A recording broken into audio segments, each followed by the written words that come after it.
আলাইকুম। এই যে দেখ রা আমার যে পাথর ভাঙ্গিরা আমরা লালু ভাই দেখো দেশের মাঝে বিদেশের যে একটা কষ্ট আপনারা নিজের চোখে না দেখলে বিশ্বাস করতে পারছে না। এই দেখো সাথে আরও আসুন লেবার শ্রমিক।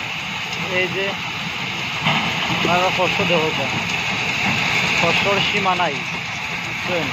দাঁড়ানি আরও দুজন আছে পাথর পাড়াই দিয়েছে।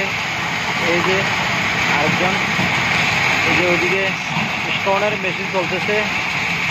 এই যে এদিকে যাই, এদিকে দেখেন বেল্ট আছে, বেল্টে পাথর দিয়েছে।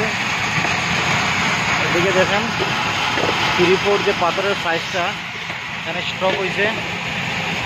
আবার এদিকে যাই নদীদিকে, এদিকে দেখতে পারবেন একটা বেল্ট আছে, ওইটা দিয়ে আপনার মনে করেন জাহাজ লুট হয়, জাহাজে মাল উঠায় ওইটায়।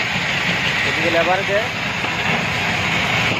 ওইলো আপনার আকবর ভাই দেখো কি পরিশ্রম করে রুদ্রের মাঝে, বলার বাহিরে। পাথর বাঙ্গা ইন্ডিয়ান এলসি পাথর যেটা কয় আর কি, চুনা পাথর।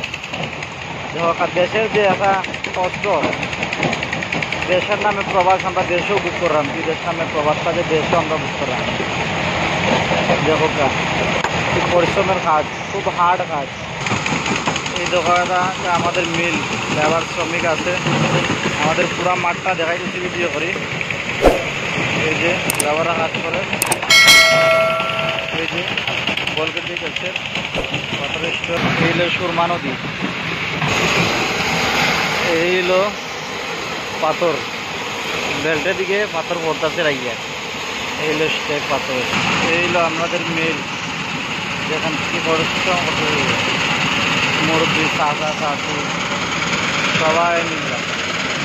এই হলো আমাদের পাথরের উপর দিয়ে উঠতেছি, হাঁটতে হাঁটতে উঠতেছি। পাথরের উপর থেকে পুরা ফিল্ডটা দেখাইতেছি। দেখেন এই যে নদী, নদীতে জাহাজ বলতে যে গেছে। আমি এখন দাঁড়ায় আছি পাথরের উপরে। এই যে দেখেন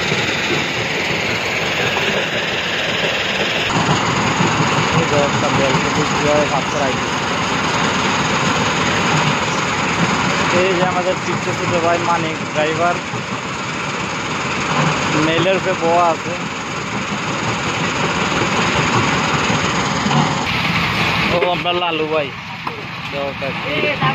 পরিশ্রম করবে পাথর ফাটাইয়া আয় কষ্ট করে